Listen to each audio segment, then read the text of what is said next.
Summarize the case. I will read it so that you'll be able to understand. The paper was sent to 2 reviewers and published after modification.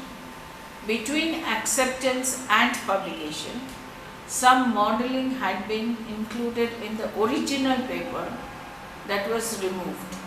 Sometime after publication, one of the people who had reviewed the study submitted a letter for publication that included this model, the model that was removed.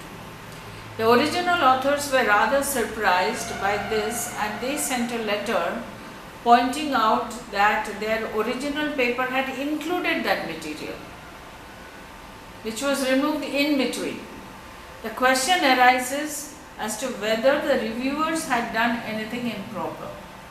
This is the issue, and I have already discussed it in my earlier presentation. The authors of the paper knew who had reviewed this paper, so this was not a blind review. It was an open review, and were rather surprised that one of them should have submitted that model, the model which their original paper had included. Nevertheless, the reviewer did not recommend removing the material. Now, the reviewer had sent a letter including that model, but in his original review report, the reviewer had not said that remove that model. So, it was not recommended that the model should be removed.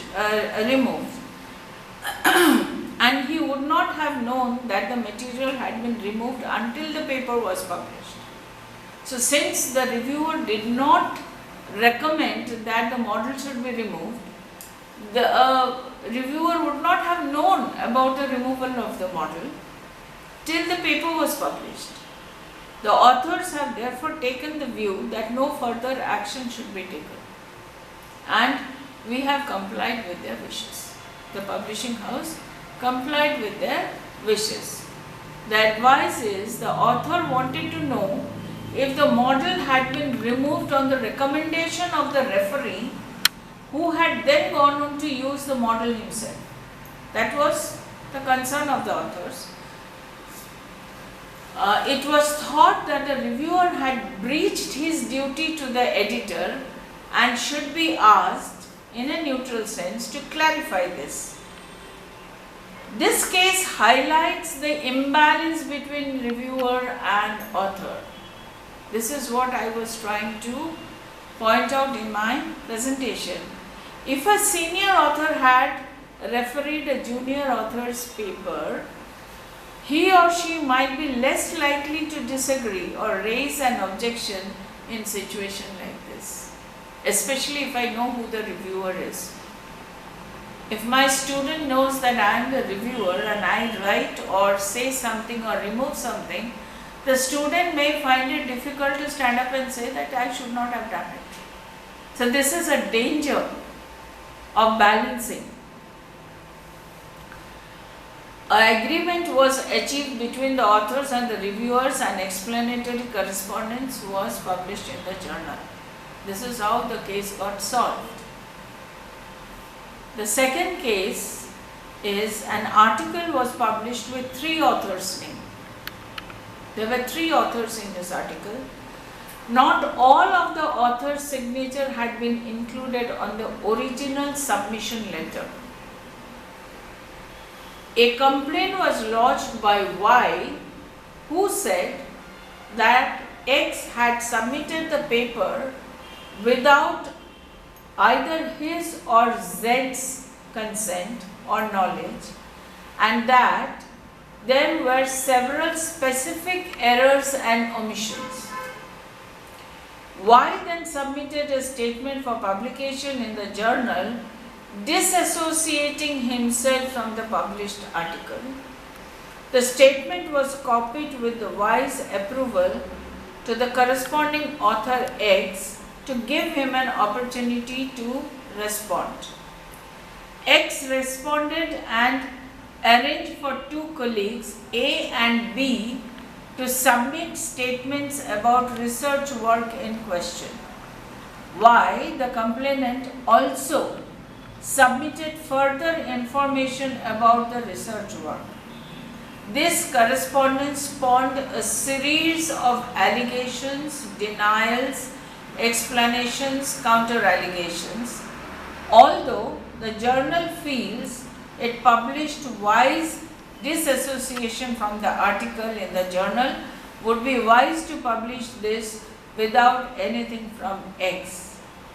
Additionally, if the editors are sure that X submitted the article without the approval of his supposed co-authors, action should be taken against him, such as barring him from publishing in the journal for a period of time. Advice: the corresponding author should have the right to reply. There should be a clear breach of publication ethics, as not all the authors signed the original agreement on submission. It probably is not enough to publish a statement, and a matter should be referred to the head of the institution for an investigation, after which the journal should publish the consequence. A representative from the other institution, that of the author X's, should also have the right to reply, and the editor would also need to comment on the issue. Institutions can hide behind confidentiality agreements, and there is evidence that internal inquiries are not always useful. The head of the institution of all authors should be informed, and the journal should not make any public statement until the responses have been received. The follow-up was a letter of disassociation from the author was published by the journal. The head of the institutions were not contacted. Now, these are the kind of difficulties that one faces in publication. So there are layers of ethical issues involved. Authors, peer reviewers, editorial board, publishers, everybody has a code of conduct to be followed, and most important thing is the institution, especially the university, should have an SOP to follow in case of publication ethics. Thank you very much.